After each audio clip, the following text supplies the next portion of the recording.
ખેડૂત ભાઈઓ, આજના એપિસોડમાં આજના વિડીયોમાં આપણે વાત કરીશું આપણી ઉપજ જીરાની. હવે જીરાની આપણી ઉપજ અત્યારના સમયે બિલકુલ નીચલા ભાવના દરજ્જે વેપારો થઈ રહ્યા છે, પણ ખરેખર આપણી જીરાની ઉપજ આખું વર્ષ આ જ પ્રમાણે વેચાતી રહે કે આપણી જીરાની ઉપજના ભાવોમાં એકંદર ઠીક પ્રમાણમાં સુધારાની શક્યતાઓ છે કે કેમ? આ મુદ્દો એટલે આપણા માટે સૌથી અગત્યનો મુદ્દો, અને એ મુદ્દાનો જવાબ એટલે અત્યાર સુધીમાં આપણા તરફથી કેટલું જીરું એકંદર વેચાયું આ વર્ષની ઉપજમાંથી, સાથે સાથે જે વેચાયું એની ક્વોલિટી કઈ છે, અને આપણા ખેડૂત સમુદાય પાસે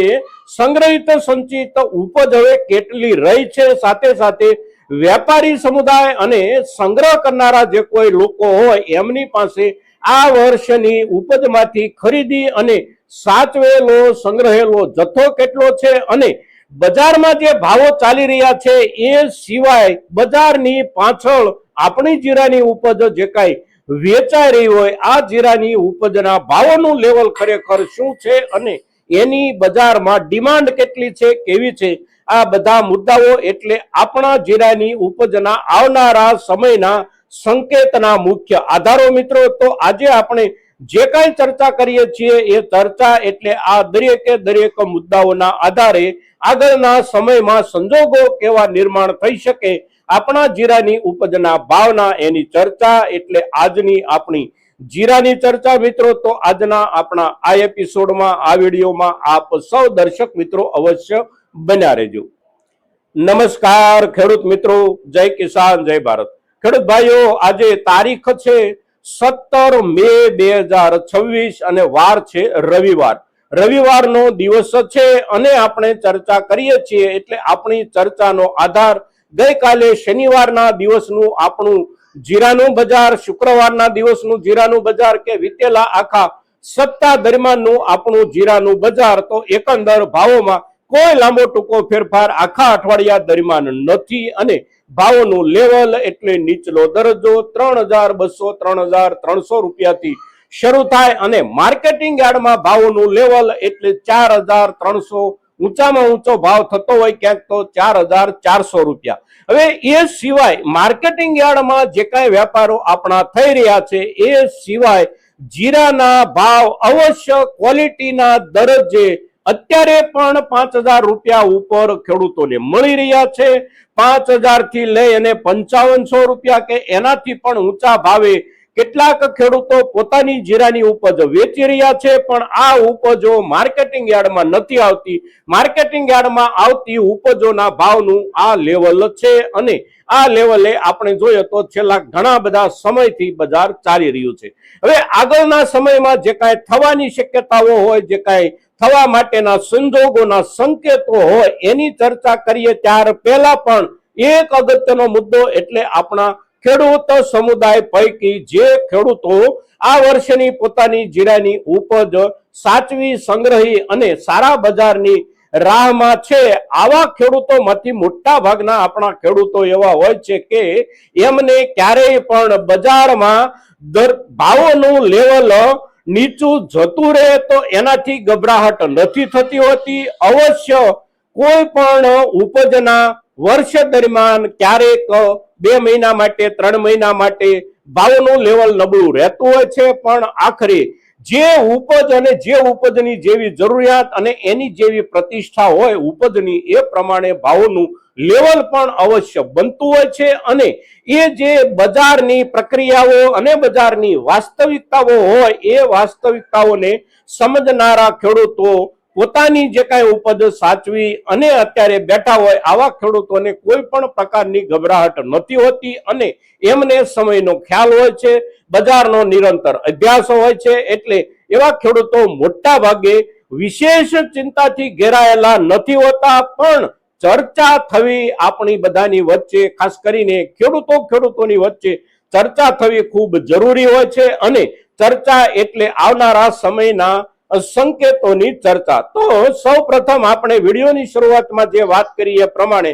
આપણા ખેડૂત સમુદાય પાસેથી અત્યાર સુધીમાં એટલે કે આપણું નવું જીરું પાકીને આવવાની શરૂઆત થઈ ત્યારથી લઈ અને આ અડધો મે મહિનો વીતી ગયો ત્યાં સુધીમાં મોટા ભાગની ઉપજ આપણે જોઈએ તો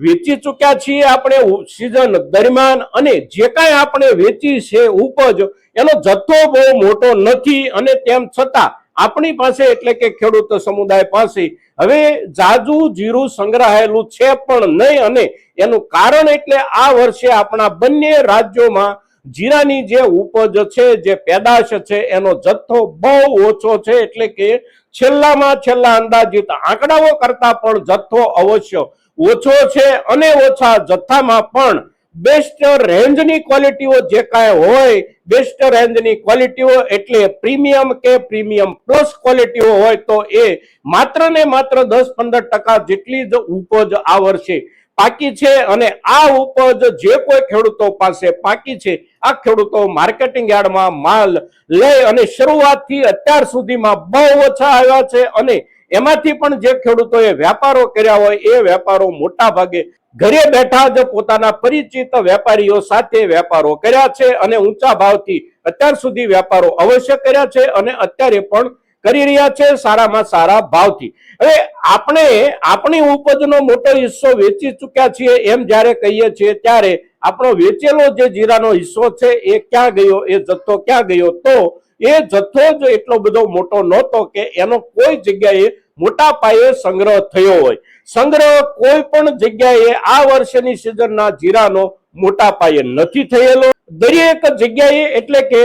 સંગ્રહ કરનારા વેપારીઓ હોય કે મસાલા ઉદ્યોગ સાથે જોડાયેલી કંપનીઓ હોય, પોતપોતાની નિયમિત જરૂરિયાત જેટલો જ સૌની પાસે જથ્થો આવતો રહ્યો છે. મોટા જથ્થામાં ક્યાંય પણ સંગ્રહ નથી. પછી એ સંગ્રહ આપણા દેશના પોતાના બજારો હોય કે આંતરરાષ્ટ્રીય બજારો હોય, કોઈ જગ્યાએ મોટા પાયે જીરાનો સંગ્રહ નથી, અને અત્યારની સ્થિતિ એટલે હેન્ડ ટુ માઉથ એટલે કે માત્ર હાથમાં અને હાથમાંથી મોંમાં, આ પરિસ્થિતિમાં આપણી જીરાની ઉપજ બજારમાં છે. એટલે બજારમાં કોઈ જગ્યાએ મોટો સંગ્રહ જ્યારે નથી ત્યારે જરૂરિયાતનો જે કાંઈ એક પ્રસંગ આવવાનો હોય એટલે કે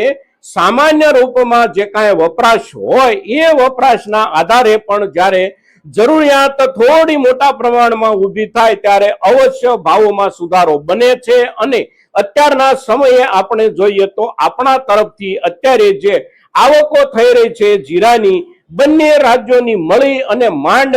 32,000 કે 35,000 બોરી જીરું બજારમાં આવી રહ્યું છે. જાજા જથ્થામાં જીરું અત્યારે બજારમાં નથી આવી રહ્યું. વિતેલા લગભગ આખા મહિના દરમિયાન જોઈએ આપણે તો આવકોની સ્થિતિ આ જ પ્રમાણે નાના મોટા થોડા ઘણા ફેરફાર સાથે ચાલી રહી છે, અને એના આધારે આપણે જોઈએ તો બજારે પોતાની આખા વર્ષની જરૂરિયાત પ્રમાણેની ખરીદી અત્યાર સુધીમાં હજી નથી કરી, અને જ્યારે બજારને એવી ખરીદી કરવાના સંકેતો થોડા ઘણા પણ જરૂરિયાતના રૂપમાં દેખાશે એટલે તરત જ આપણા જીરાની બજારમાં સુધારાની સંભાવના બને છે. ઠીક લેવલના દરજ્જાની પણ સુધારાની સંભાવના બને છે મિત્રો, પણ ક્યારેક ક્યારેક કોઈ ઉપજમાં થોડો વધારે સમય લાગતો હોય છે બજારને સુધરવા માટેનો. જીરાના બજારનું અત્યારનું જે લેવલ છે એ લેવલ એટલું બધું નીચા દરજ્જાનું છે કે આ દરજ્જેથી બજારે સામાન્ય રૂપમાં કોઈ જગ્યાએ માંગ ઊભી થાય એટલે તરત જ આગળ વધવું પડે, કારણ કે આખી સિઝન દરમિયાન સંગ્રાહક વેપારીઓ તરફથી કોઈ મોટા પાયે જથ્થો ખરીદી અને સંગ્રહવામાં આવ્યો નથી. અને એનું જે કારણ હતું એ કારણ એટલે એક આપણી સિઝનની જ્યારથી શરૂઆત થઈ ત્યારથી શરૂ થઈ ગયેલું આ એક યુદ્ધ, અને યુદ્ધના કારણે ખરેખર બજારની સ્થિતિ કેવી રહી શકશે એ અંગે વેપારી સમુદાયમાં પણ એક ચિંતાનો માહોલ હતો. સાથે સાથે લાંબા સમય સુધી સાચવી રાખી શકાય એવી જીરાની ઉપજનો જથ્થો જ આ વર્ષે બજારમાં ઓછો આવી રહ્યો છે, કારણ કે ઉપજ જ ઓછી હતી. ઉપરાંત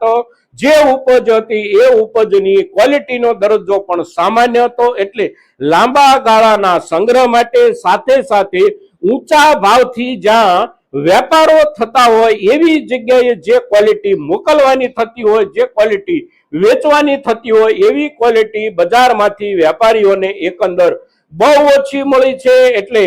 વેપારીઓ સંગ્રાહકો પાસે પણ મોટા જથ્થામાં ક્યાંય પણ આ વર્ષની જીરાની ઉપજ સચવાયેલી નથી. જે કાંઈ 15-20% સારામાં સારી ઉપજ પાકી છે, આ ઉપજમાંથી આપણા ખેડૂત સમુદાયે કેટલોક હિસ્સો વેચ્યો છે અને કેટલોક હિસ્સો આપણો ખેડૂત સમુદાય બિલકુલ ધીરજપૂર્વક સાચવી અને બેઠો છે. અને એવો જે આપણો ખેડૂત સમુદાય છે, એ ખેડૂત સમુદાય અવશ્ય પોતાની ઉપજના સારામાં સારા ભાવ મેળવી શકશે. આટલું તો પાકું છે જ, કારણ કે બજારને સુધર્યા વિના છૂટકો નથી. જરૂરિયાતો જે કાંઈ હોય છે એ જરૂરિયાતોની સામે ઉપજ ઓછી છે અને તેથી આપણી જીરાની ઉપજ પાસેથી સારા ભાવની અપેક્ષા આપણે અવશ્ય રાખી શકીએ છીએ. મિત્રો, આજના દિવસે આપણી જીરાની ઉપજ સંબંધિત આપણે જે કાંઈ ચર્ચા કરીએ છીએ, આ ચર્ચા આપણા ખેડૂત સમુદાય માટે મહત્વની ચર્ચા છે મિત્રો, અને તેથી મહત્તમ ખેડૂતો સુધી આપણી આ ચર્ચા પહોંચે એને માટે આપ સૌના પ્રયાસોની અપેક્ષા સાથે જય કિસાન, જય ભારત.